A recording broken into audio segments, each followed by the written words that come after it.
Excavator यानी हिटैची Poclain का business करना चाहते हो, लेकिन इसके बारे में ज्यादा जानकारी नहीं है। कैसे शुरू करना है, कितना इन्वेस्टमेंट लगेगा, काम कैसे मिलेगा। तो आज हम पूरी ग्राउंड लेवल के साथ पोकलेन मशीन से पैसा कमाने की पूरी जानकारी देंगे।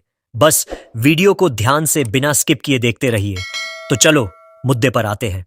पहले यह समझ लीजिए कि जब भी आप पोकलेन मशीन खरीदने की सोचे तो उससे पहले काम फिक्स करने पर भी थोड़ा दिमाग चलाए कि मशीन खरीदने से पहले उसके लिए किसी साइट पर डील फिक्स कर ले, ताकि बाद में आपकी मशीन खाली ना रहे और ईएमआई देने में कोई तकलीफ ना आए। तो अब बात कर लेते हैं कि पोकलेन मशीन कहां लगाई जाए जिससे आपका अच्छा खासा प्रॉफिट होता रहे, और इसका काम किस तरह से होता है। तो ऐसी कई साइट्स और प्रोजेक्ट होते हैं। देखो, एक्सकवेटर पोकलेन का काम दो तरीके से होता है। पहला है पर आवर रेट। इसमें तुम्हारी मशीन जितने घंटे चले उस हिसाब से पैसा मिलता है। जैसे 1 घंटे का रेट 1200 रुपए फिक्स हुआ तो 8 घंटे का काम करेगी तो 9300 रुपए बन गए। दूसरा है पर क्यूबिक रेट। इसमें पेमेंट मशीन के टाइम पे नहीं होती, बल्कि उसने कितना मटेरियल खोदा या लोड किया उसके वॉल्यूम पे होती है। क्यूबिक का मतलब क्यूबिक मीटर या क्यूबिक फीट होता है। 1 क्यूबिक मीटर खास एक बॉक्स जैसा स्पेस जो 1 मीटर लंबा, 1 मीटर चौड़ा और 1 मीटर ऊंचा हो। एग्जाम्पल से समझे तो मान लो कॉन्ट्रैक्टर ने तुमसे कहा मिट्टी खोद के निकालनी है और रेट है 35 रुपए पर क्यूबिक मीटर। तुम्हारी मशीन एक दिन में 400 क्यूबिक मीटर मिट्टी निकालती है, तो 400 गुना 35 बराबर 14,000 रुपए एक दिन का पैसा। यह सिस्टम तब होता है जब काम का साइज फिक्स्ड होता है, जैसे पॉन्ड बनवाना, प्लॉट का लेवलिंग या माइनिंग में फिक्स्ड वॉल्यूम का खुदाई का कॉन्ट्रैक्ट। इसमें फायदा तब होता है जब तुम्हारी मशीन तेज काम करे, फ्यूल कम खाए और साइट में रुकावट कम हो, क्योंकि जितना ज्यादा क्यूबिक तुम खोदोगे उतना ज्यादा पैसा बनेगा। तो अब बात करते हैं कि जब आप मशीन लगाते हैं साइट पर, तब फ्यूल साइट की तरफ से मिलता है या आपको ही देना पड़ता है। तो देखो भाई, फ्यूल तो आपको साइट की तरफ से ही दिया जाता है, लेकिन अगर फ्यूल आप देना चाहते हैं तो रेट थोड़ा बढ़ाया जाता है। जैसे अगर फ्यूल साइट से मिल रहा है तो 1200 रुपए रेट आपको दिया जाएगा, लेकिन अगर फ्यूल आप अपनी तरफ रखते हो तो 2500 रुपए रेट बढ़ जाएगा। तो इस तरह से जो है फ्यूल का सिस्टम होता है। अब ये आप पर डिपेंड करता है कि आपको क्या करना है, लेकिन मेरी मानो तो फ्यूल साइट की तरफ से ही लेना बेहतर होगा, क्योंकि स्टार्टिंग में ये आपको करना ही होगा। अगर आपको अपने मशीन का एक्सपीरियंस लेना है तो फिर जब आपको समझ आ जाए कि आपकी मशीन को कितना फ्यूल लगता है, तब अपनी तरफ से फ्यूल रख सकते हैं, जिससे आपकी कमाई भी ज्यादा बढ़ेगी और फ्यूल पर कंट्रोल भी बढ़ेगा। चाहो तो किसी ब्रोकर से फ्यूल थोक में भी ले सकते हो, लेकिन क्वालिटी देखकर। अब बात करते हैं कि काम यानी साइट कैसे मिलेगी, कैसे ढूंढे, कैसे मिलेगा आपको काम। देखो भाई, मशीन खरीद ली, अब सबसे बड़ा सवाल यह है कि काम कहां से मिलेगा। अगर मशीन है और काम नहीं है तो ईएमआई और बाकी खर्चे तुम्हें खा जाएंगे। इसीलिए शुरू से ही काम ढूंढने पर ध्यान दो। सबसे पहले अपने एरिया में जितने भी छोटे बड़े कॉन्ट्रैक्टर हैं उनसे मिलना शुरू करो।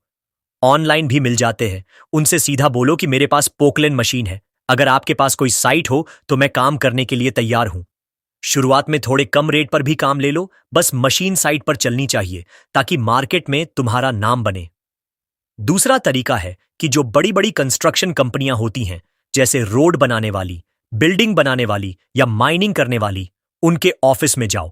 वहां के साइट इंजीनियर या प्रोजेक्ट मैनेजर से मिलो, अपने मशीन की डिटेल बताओ, फोटो दिखाओ और कहो कि अगर मशीन की जरूरत पड़े तो मुझसे कांटेक्ट करें। तीसरा, अपने इलाके के मटेरियल सप्लायर, ट्रक वाले और जेसीबी वालों से दोस्ती करो। ये लोग रोजाना अलग अलग साइट्स पर जाते हैं, इन्हें पता होता है कहां पर पोकलेन की जरूरत है। कई बार ये तुम्हें सीधे साइट से मिला देंगे। और हां, शुरुआत में अगर इनको थोड़ी कमीशन भी देनी पड़े तो दे दो, क्योंकि कांटेक्ट बनाना सबसे जरूरी है। चौथा, सरकारी प्रोजेक्ट्स पर भी नजर रखो। कई बार पंचायत, नगर पालिका या सरकारी डिपार्टमेंट भी खुदाई, रोड कटिंग या लेवलिंग का काम देता है।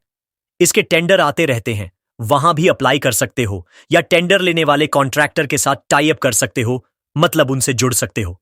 और भाई, एक बात याद रखना, इस लाइन में भरोसा और टाइम पर मशीन देना सबसे बड़ा हथियार है। अगर तुमने एक बार किसी का काम ईमानदारी से कर दिया, मशीन समय पर दी, कोई बहाना नहीं बनाया, तो अगली बार वही कॉन्ट्रैक्टर तुम्हें खुद फोन करेगा।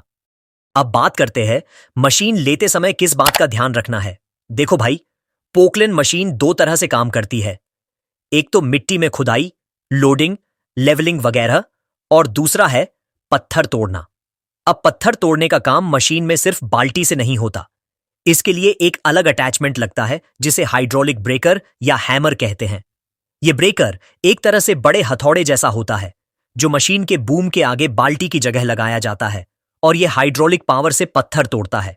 पत्थर की खदान, रोड कटिंग या बिल्डिंग तोड़ने के काम में इसकी बहुत डिमांड होती है, लेकिन हर पोकलेन में ब्रेकर नहीं लगा होता और हर मशीन ब्रेकर के लिए बनी भी नहीं होती। कुछ मशीन मॉडल ऐसे होते हैं जिनके पंप, हाइड्रोलिक लाइन और स्ट्रक्चर ब्रेकर के लोड को झेल सकते हैं, और कुछ में ये फिटमेंट ही नहीं होता। अगर मशीन ब्रेकर सपोर्टेड नहीं है तो उसमें ब्रेकर लगाने पर पंप जल्दी खराब हो सकता है, पिन और बुशिंग घिस सकते हैं और बॉडी में क्रैक आ सकता है। इसलिए पत्थर का काम करने का सोच रहे हो तो शुरू में ही मशीन ऐसी लो जो ब्रेकर रेडी हो, यानी जिसमें ब्रेकर लगाने के लिए हाइड्रोलिक पाइपलाइन, पंप कैपेसिटी और बूम स्ट्रेंथ पहले से हो, वरना बाद में ये सब लगवाने में लाखों रुपए खर्च होंगे और मशीन की लाइफ भी कम होगी। अब बिजनेस पॉइंट देखो, अगर तुम्हारे पास ब्रेकर है तो तुम्हें सिर्फ खुदाई वाले काम तक सीमित नहीं रहना पड़ेगा। तुम पत्थर तोड़ने वाले कॉन्ट्रैक्ट, डेमोलिशन और रोड कटिंग जैसे काम भी ले सकोगे, जिससे बंद सीजन में भी मशीन खाली नहीं बैठेगी। कई लोग पोकलेन ले लेते हैं लेकिन ब्रेकर नहीं रखते। फिर जब साइट पर पत्थर आता है तो मशीन साइड में खड़ी रह जाती है और दूसरा ठेकेदार अपना ब्रेकर वाला पोकलेन भेज देता है। ऐसे में काम और कमाई दोनों हाथ से निकल जाते हैं। इसलिए सीधी बात, अगर तुम्हारा टारगेट पत्थर, माइनिंग या बिल्डिंग डिमोलिशन जैसे प्रोजेक्ट है, मतलब ज्यादा पैसे कमाने का और खाली सीजन में भी काम करने का, तो बिना ब्रेकर वाली मशीन मत लेना। और अगर बजट कम है तो कम से कम जिसमें ब्रेकर फिट किया जा सके और हो सके वैसी मशीन लेना, ताकि बाद में ब्रेकर खरीद कर फिट कर सको। अब बात करते हैं इस बिजनेस के मैनेजमेंट की। देखो भाई, मशीन चलाना और काम लेना ही सब कुछ नहीं है। असली खेल है अपने खर्चे और प्रॉफिट का हिसाब रखना। कई लोग बस ये सोचकर डील कर लेते हैं कि रेट अच्छा लग रहा है, लेकिन बाद में पता चलता है कि खर्चा निकालते निकालते जेब खाली हो गई। सबसे पहले अपने खर्चे का पूरा हिसाब बनाओ। इसमें आएगा मशीन का मेंटेनेंस, ऑपरेटर की सैलरी, डीजल का खर्चा अगर डीजल तुम खुद दे रहे हो, मशीन का इंश्योरेंस और बाकी छोटे मोटे खर्चे जैसे ग्रीस, फिल्टर, पिन बुशिंग बदलना, ट्रांसपोर्ट वगैरह। ये सब जोड़कर देखो कि महीने का फिक्स खर्चा कितना बन रहा है। अब जब भी साइट या कॉन्ट्रैक्टर से डील करो तो ये ध्यान रखो कि जो रेट वो दे रहा है उसमें ये सारे खर्चे निकलने के बाद तुम्हारे पास साफ साफ प्रॉफिट बचे। अगर ये नहीं हो रहा तो डील मत लो, चाहे काम कितना भी अच्छा क्यों ना लगे, वरना मेहनत करके भी खाली हाथ रह जाओगे। एक और जरूरी बात, हमेशा 10-15% एक्स्ट्रा खर्चा अपने पास रखो, क्योंकि साइट पर अचानक से ब्रेकडाउन हो सकता है, पार्ट बदलना पड़ सकता है या कोई और अनचाहा खर्चा आ सकता है। अगर ये सेफ्टी मार्जिन रखोगे तो नुकसान से बच जाओगे। मैनेजमेंट का मतलब यही है कि हर डील करने से पहले अपनी कैलकुलेशन करो, खर्चे निकालो और फिर देखो कि प्रॉफिट बन रहा है या नहीं। मशीन का काम तभी मजेदार है जब ईएमआई, खर्चा और प्रॉफिट तीनों बैलेंस में हो।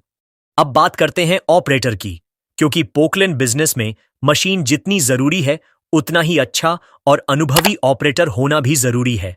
देखो भाई, पोकलेन चलाना हर किसी के बस की बात नहीं होती। इसमें मिट्टी, पत्थर, लोडिंग, अनलोडिंग सबका अनुभव होना चाहिए। अगर ऑपरेटर नया होगा तो काम धीमा चलेगा, फ्यूल ज्यादा लगेगा और मशीन पर भी ज्यादा लोड आएगा, जिससे मेंटेनेंस का खर्चा बढ़ेगा। अब सवाल आता है कि ऑपरेटर कहां से लाएं? तो सबसे पहले कोशिश करो कि उसी एरिया के लोकल ऑपरेटर को लो जहां काम मिलने वाला है।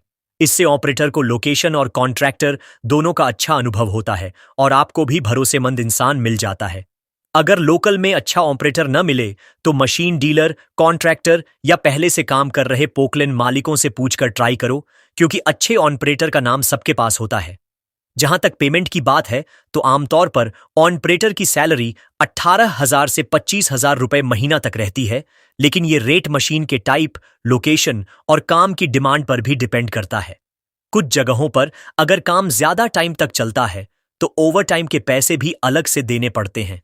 मेरी सलाह यह है कि अगर आपको अच्छा ऑपरेटर मिल जाए तो उसे सही पेमेंट और टाइम पर सैलरी दो, क्योंकि ऑपरेटर बदलने से काम और मशीन दोनों पर असर पड़ता है।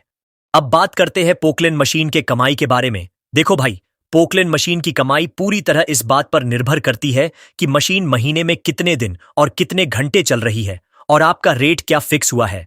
अगर हम औसतन बात करें तो एक मीडियम साइज पोकलेन जैसे हिटैची EX200 का रेट पर ओवर करीब 1200 से 1500 रुपए तक होता है अगर फ्यूल साइट की तरफ से मिल रहा है, और अगर फ्यूल आपको खुद देना है तो रेट 2300 से 2500 रुपए तक भी जा सकता है। अब मान लो आपकी मशीन महीने में 22 दिन काम कर रही है, रोज 8 घंटे, और रेट है 1300 रुपए प्रति घंटा फ्यूल साइट की तरफ से। तो कैलकुलेशन ऐसे होगा, 8 घंटे गुना 1300 रुपए बराबर 10,400 रुपए रोज का। अब इसे 22 दिन में जोड़ते हैं, 10,400 गुना 22 दिन बराबर 2,28,800 रुपए महीने का टर्नओवर। लेकिन ये एक एग्जाम्पल है, और ध्यान रहे ये टोटल इनकम है। इसमें से ऑपरेटर की सैलरी, मशीन का मेंटेनेंस, इंश्योरेंस, EMI अगर लोन पर ली है, और बाकी खर्चे निकालने होंगे। इन सब के बाद आपके हाथ में क्लीन प्रॉफिट 80,000 से 1,20,000 रुपए तक बच सकता है, वो भी तब जब मशीन लगातार काम करे और कोई बड़ी खराबी ना आए। अगर मशीन महीने में आधा ही काम करती है, यानी सिर्फ 10-12 दिन, तो प्रॉफिट सीधे आधा हो जाएगा। इसीलिए असली खेल काम लगातार मिलने का है, और मशीन लेने से पहले काम पक्का करना होगा, वो भी अग्रीमेंट के साथ, तभी बात बनेगी। आज के लिए इतना ही। बाकी उम्मीद है कि आपको पोकलेन बिजनेस कैसे किया जाता है इसकी पूरी जानकारी समझ आ गई होगी, और वीडियो कैसी लगी ये भी कमेंट में बता देना, और इस वीडियो को दिल से लाइक करना चाहो तो कर लो। बाकी मिलते हैं अगले वीडियो में। ऐसे ही जमीन से जुड़ी जानकारी के लिए चैनल को सब्सक्राइब कर लो, नहीं तो छूट जाओगे।